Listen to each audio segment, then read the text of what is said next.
친구들은 항상 나아가고 있는데 저만 제자리예요. 다른 애들은 갓생 사는데 제 인생은 왜 이런지 모르겠어요. 요즘 너무 조급해요. 저만 뒤떨어지는 느낌이에요. 네, 이 말들은 모두 제가 상담실에서 요즘 많이 듣고 있는 말들입니다. 많이 듣고 있을 뿐만 아니라 공감도 많이 되는 말들이기도 한데요. 특히 한국에서 살고 있는 사람들은 웬만해서 한 번씩은 느껴본 감정이 아닐까 싶습니다. 작가 알랭드 보통도 비정상회담에 출연을 해서 한국적인 멜랑콜리에 대해서 말을 했었죠.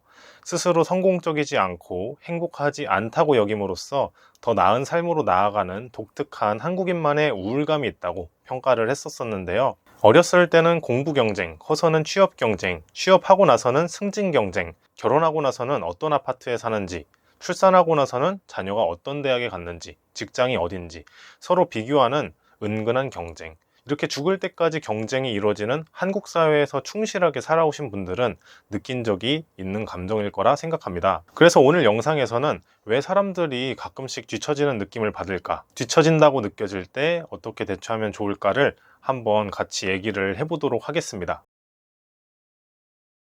첫 번째는 SNS입니다. 심리학자 조던 피터슨에 따르면 작은 마을에서 태어난 유명인의 비율이 대도시에서 태어난 유명인들보다 압도적으로 많다고 합니다. 왜 그럴까요? 간단하게 설명을 해드릴게요. 학생이 10명 있는 작은 시골 마을이 있다고 해봅시다. 학생들이 전부 하나씩은 특출난 능력이 있을 거예요. 예를 들어서 달리기를 10명 중에 내가 제일 잘해. 잘하면은 자신감과 승자의 호르몬인 세로토닌이 분비가 됩니다. 그렇게 되면은 무엇을 하든지 나는 잘할 수 있다는 자신감을 가지고 더욱더 도전적인 삶을 살아갑니다. 근데 이게 대도시의 경우에는 이야기가 약간 달라집니다. 10명 중에 1명 안에 들어도 1000만 명이 사는 서울에서는 100만 명이 나랑 비슷한 능력을 가졌겠죠? 10,000명 중에 1명 나올까 말까한 특수한 재능을 갖고 있다고 해도 서울에 가면 나랑 비슷한 사람이 1000명이나 있는 거예요.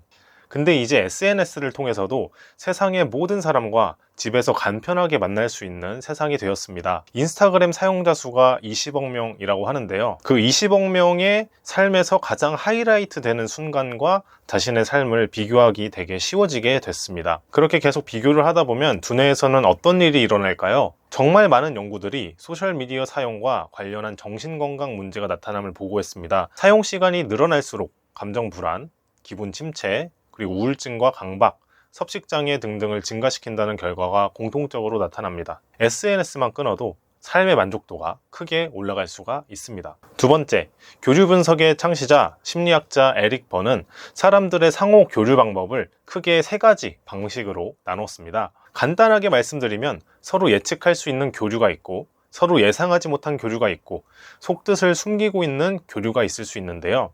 생각보다 많은 사람들이 이 3번째 방식으로 교류를 하기 때문에 서로 마음속 깊이 있는 얘기들을 하지 않게 된다는 것입니다. 서로를 의지하는 사이면 모르겠지만 별로 친하지 않은 사람이라든지 업무적으로 만나는 사람들과는 굳이 자신의 속마음을 털어놓으려고 하지 않습니다. 심지어 부모님께 걱정을 끼쳐드리기 싫어서 괜히 힘들다는 이야기를 잘 안 하게 되죠. 그렇기 때문에 겉으로 보기에는 사람들이 큰 문제 없는 것처럼 보이지만 사실 알고 보면은 각자만의 어려움이 있고 각자만의 문제가 있다는 것이죠. 오히려 타인들에게 나는 잘 지낸다 라는 것을 의도적으로 보여주려고 하는 경우들도 있죠. 그렇기 때문에 일반적으로 사람들은 다른 사람들이 어떤 어려움을 겪고 있는지에 대해서 잘 알지 못하게 됩니다. 그러다 보니까 누구든지 겪을 수 있는 자신의 어려움을 더 크게 받아들이고 더 크게 인지하게 될 수가 있습니다. 그렇게 되면은 당연히 세상에서 나만 뒤처져 보이고 나만 제자리 걸음처럼 느껴지게 될 수 있다는 것입니다. 그리고 3번째입니다.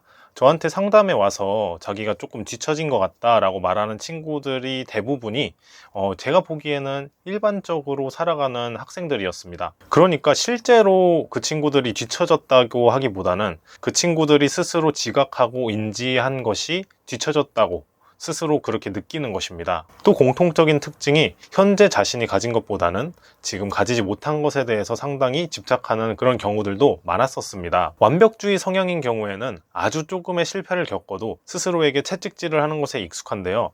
이런 방법은 급격하게 성장하는데 일정 부분 도움이 될 수 있겠지만 너무 과도하다 보면은 오히려 아무것도 안 하게 됩니다. 그러다 보면은 자존감도 낮아질 수 있게 되고, 자존감도 낮아지면은 업무를 100% 역량을 발휘해서 수행하지 못하게 되고, 그러다 보면은 또 본인이 추구하는 완벽함과는 거리가 많이 멀어지게 됩니다. 그래서 저는 이런 친구들을 말할 때 항상 말하는 것이, 완벽하게 태어나는 사람은 없고 모든 영역에서 완벽하기는 너무 힘들고, 무엇보다 모든 영역에서 완벽할 필요도 없다.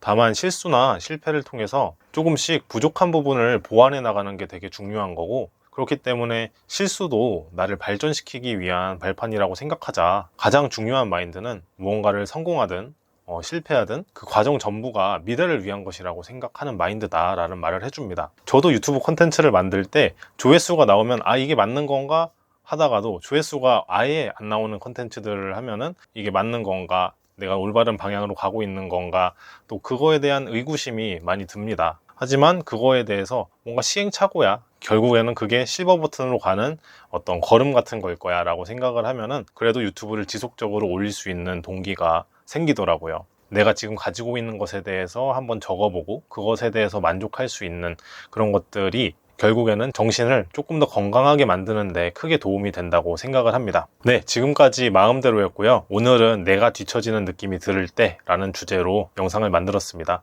다음 콘텐츠는 아직 미정인데요. 댓글에 혹시 다뤄봤으면 좋겠다 하는 주제가 있으면 적어주시면 적극 반영해서 영상을 찍도록 하겠습니다. 이상 마음대로였습니다. 시청해주셔서 감사합니다.